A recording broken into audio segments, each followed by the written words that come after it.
Hey, hi, hello creators, welcome back or to my channel. My name is Lindsay and today we are finally going to do a flip through for my 2022 reading journal. Yeah, I hope you enjoy this. I know this is a little bit of a long time coming, but if you've seen some of my previous videos, I just recently put out the some videos on some of these spreads that I kind of just completed. So that's why it's taken me a little bit longer. This is my first ever reading journal, and this is really my first year reading in general. So if you've watched some of my other videos going through my process of some of these pages in this journal, then you'll know that I am very much a beginner when it comes to reading. So hopefully you get some inspiration from these spreads, and hopefully it encourages you if you are a slower reader like I am and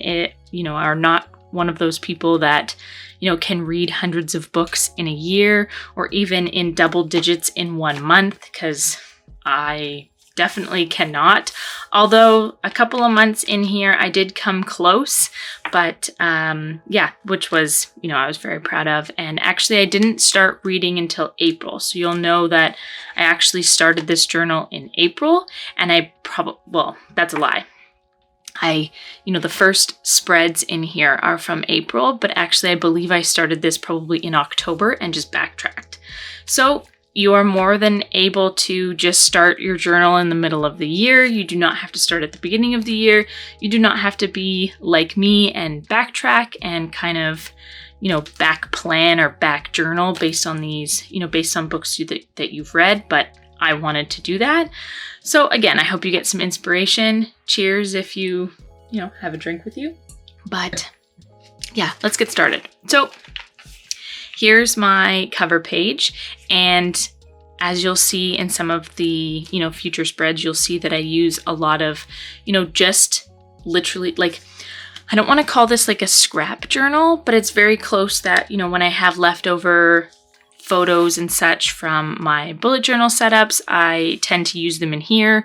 Or if I have something laying around on my desk from doing some sort of memory keeping or something, then I kind of leave it in a space so that I can use it in this journal. Because again, this was my first journal, and I just wanted to, it was more important to actually put something on paper to kind of have a memory of the book that kind of, that I really liked, rather than making it perfect or anything like that. Or I know Mochi Bujo, Heba, I've watched a few of her videos, and actually when she does journal spreads for her books, she doesn't actually have the book be inspired by the theme that she uses for her collages. So if she reads a book that's, about wizards or something, but she could very easily just put donuts on the page if she wants to, because it's not about what the book is about. It's just more so an actual dedicated spread to her thoughts and feelings of the book. I didn't as so much as do that, but anyways, enough about others. Let's get started on mine. So again, here's my cover page. Here is my physical library and books that I've read. So I actually went in and wrote down all of the books that I own. And again, keeping in mind, I owned no books before April. And now I'm almost at 100 books owned, which don't tell my husband, but yes, almost 100 books owned. And yeah, so all the ones that I have in color are the ones that I've read. I read 17 books in 2022, since April to December. And I'm very, very proud of that. And I struggled with, I have a little letter of if it was a physical copy, if it was something that was borrowed, an ebook or an audiobook. I didn't read any audiobooks in 2022, but I am starting that in 2023. And then I also have color coded for the type of book that it is, but I don't know if I love this kind of color coding, so I don't think I'm doing this much color coding in 2023. And then my original goal was 6 books for the year, and I flew past that, flew past it, which again, it's so proud of myself for doing that. And then it ended up being, 15 was my ultimate goal. And then I had just, an extra 5 down here as a bonus. So I ended up reading 17. Here are different 2022 releases that I was excited about that I, saw on Book Talk or BookTube and, different things that I kind of wanted to read and if I've read them or not. So I'm pretty proud that I was able to read a couple books that were released last year. Here is like a visual look at all the books read and, their covers, which again, and then the ratings that I put them all on the bottom. And yeah, I love this.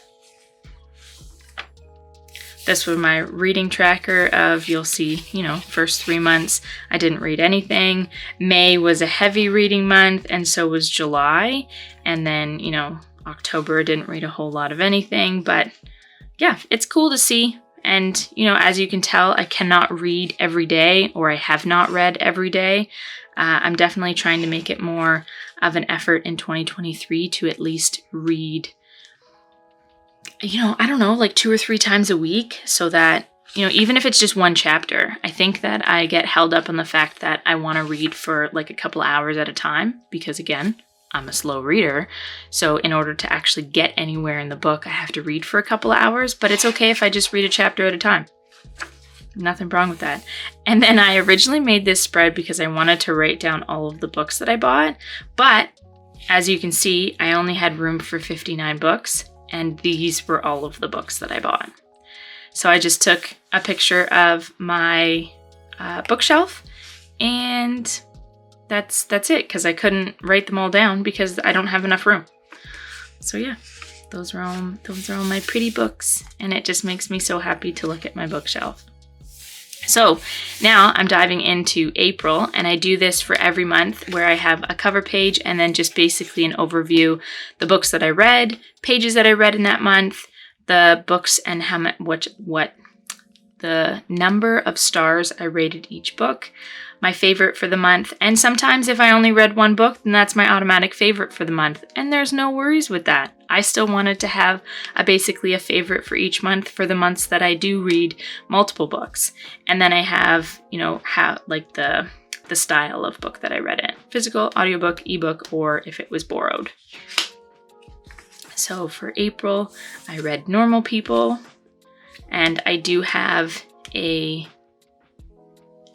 journal with me. Sorry, I do have a journal with me for this setup, so I can leave it linked here. I rated it 5 stars. It was basically my book into reading, and I adore it for that purpose. And I did do a little journaling over the page, but I realized that I don't always have something to say about a book because I don't really know how to articulate my feelings or, my thought process of why or how I liked a book. So I really just did a full spread for books that I rated 4 and above. And then you'll see what I did for books that I rated under. So that was the only book I read for April. May, my stats again. My favorite of the month was The Spanish Love Deception. I read Where the Crawdads Sing. Again, I do have a journal with me for that, so I can leave it linked here. My spread for The Spanish Love Deception. I absolutely loved this book so much. And then here's what I did for books that I didn't rate 4 stars.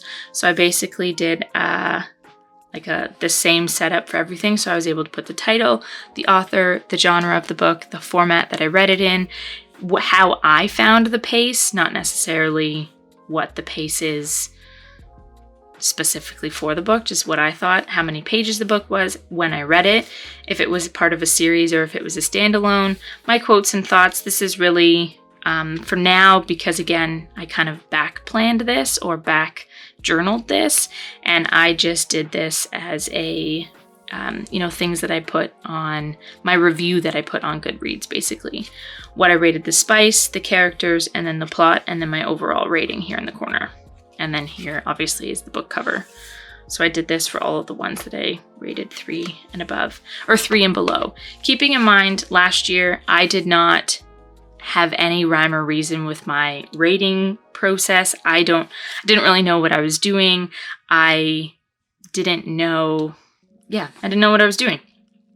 So for June, I still only read one book for the month. It was 365 pages. It was The Hating Game, and I absolutely loved it. And I did a spread on it.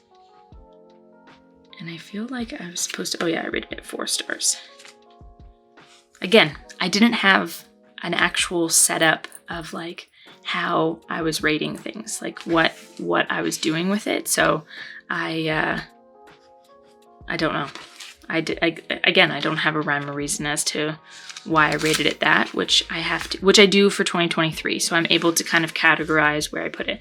July, in July, I read my goal for the whole year, which just super impressed with myself again. So 1,800 pages, 2 5 stars, 2 4 stars, a 3 star, and a 2 star. And then how I read them. My favorite of the month was The Deal. The Perfect Date. This I actually got from the dollar store for $2. So I thought, how can I not? It wasn't, no, didn't love it. Beach Read, loved it.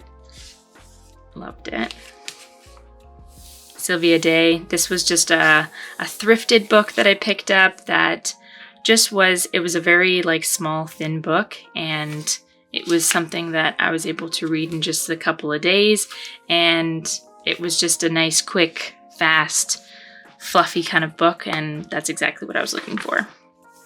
The Deal. What is this? Oh, sticker fell off. The Deal, this book, actually, I think it was over here, but anyways, doesn't matter. This book, I absolutely loved it so much. It was free on my phone, on the Books app on my phone, and I read it in 2 days, and it just had me hooked the whole time. This is the definition of a book that I did not want to put down at all. I constantly just wanted to read. I loved these characters so much. This was like such a good book. Then I read Chef's Kiss. This was very good because, it was still only a 3 star. It was decent, but it was really cool because it was about a non-binary person.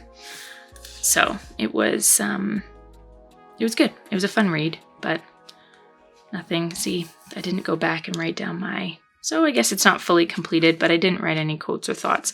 But again, I'll probably just copy what I wrote down on Goodreads. Crave, this was also another book that I had just on my phone as like a free book. I also really liked this book, but the only thing is that the books that you get for free on your phone or, on like the Audible or whatever, they always are the first or second book of an entire series. And mind you, they're very cheap to get like the second book in the series, which the next one is Collage. I believe it's like $5.99. It's really not expensive, but it's still like if there's like 4 or 5 books and you go through them so quickly, it's just, I'm a little bit more hesitant, and it's kind of annoying that the free books on your phone are always the first of a series, so that they get you with, wanting to purchase the next book. But I love this book. This book was very fun to read. August was, I read 2 books. Every Summer After was my favorite of the thing. I rated it 3.5 stars. It was good. I didn't like absolutely love it the way a lot of people absolutely loved it, but I still thought it was a good read. The Summer I Turned Pretty, I ended up rating this, 4 stars as opposed to this one only being 3.5 stars, and this ended up being my favorite read. I feel like this one, nothing really happened. Nothing and I didn't love that Belly didn't have such a great relationship with her mother and was just, I felt like mean to her mom for no apparent reason because we didn't get any kind of background as to why. And I just, I don't know. Maybe if I look back, I wouldn't necessarily have given it 4 stars, but the reason why this one holds like a little special place in my heart a little bit is because this is my first book that I ever read in within 24 hours. because it was such an easy read. The font, everything is like quite large. It's a very quick book to read, but it's still, I don't know. It was all right. September, Book Lovers. It was my only book that I read in the month, but I absolutely loved it. I loved this book so much. I love this spread as well. It's just so fun. October. This is honestly, so these stickers, these things, like all of the ephemera I have on this page, I got from a pen pal, and I love how this one looks. I used sticky notes for this, and again, I love it. But the next book in the series, I don't even know what it's called.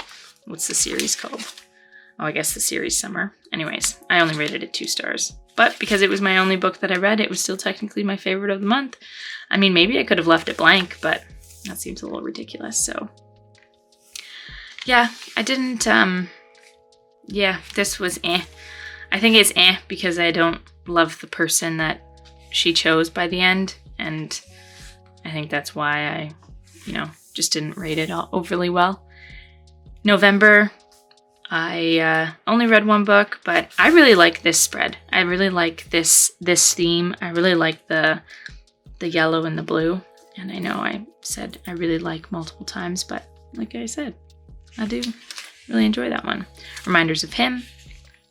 And again, in order to get these photos, I literally just type into Pinterest the book name. Sometimes I add the author, sometimes I don't. And a lot of the times these photos, like in the description on Pinterest, kind of say the book or say, what the characters are and stuff. And so that's how I just pull them. So someone has already done the work of, gathering these photos to represent this book. I didn't do any of the sort. And then finally in December, this was more of just all of the stickers and papers and stuff that I had left over from December. I just put it down on this page. I only read 1 book in December, but still, it was a favorite, The Court of Thorns and Roses, and I'm currently reading the 2nd book right now. And let me tell you how freaking intimidating this book is for me. 626 pages. I think I just looked at it. 626 pages. That is absolutely intense. But I'm one of those people that after every time I've been reading it or read a chapter, I plug the bookmark in, close it, and see how far I've gotten. But I'm enjoying this so far. But yeah, I'm excited to see where it goes. And so this is the spread that I did on A Court of Thorns and Roses, which most people would think, so I guess kind of what I was referring to at the beginning with Heba and her journal and what she does, is that like, for me, I would have done probably something red, but a lot of the photos that I was seeing about this book was like blue and the purpley, so that's what I did. And that's what I pulled. And then just yearly stats. So I ended up basically taking the same one that I did for 2023. Where is it? Basically took this one that I made for 2023 and did it here. And because I only started in April, I was able to make the title a lot bigger. And then I went ahead and filled it in. And I love this. I love being able to see, basically how many pages. Maybe I should go in on the bottom and total it up to kind of see, this will obviously say 17, but it's just, yeah, it'd be really cool to see the total. And then it goes into my 2023. And because I still have so many pages in here, I didn't want to start a completely new journal. So I'm continuing in here for 2023. And that is my journal. See here, I did the rating guide, which again, so I'll leave my 2023 linked here in the cards so that you can see my setup for my reading journal for this year. But this is my reading journal that I used for last year. I'm excited to continue to fill this journal up so that it can completely be filled with all of the books that I love in it, and I can't wait to continue reading to fill it up. So if you made it this far in this video, I want to thank you so much for watching. I hope you like, comment, share, subscribe do all of the things, and I'll see you very soon in my next one. Bye.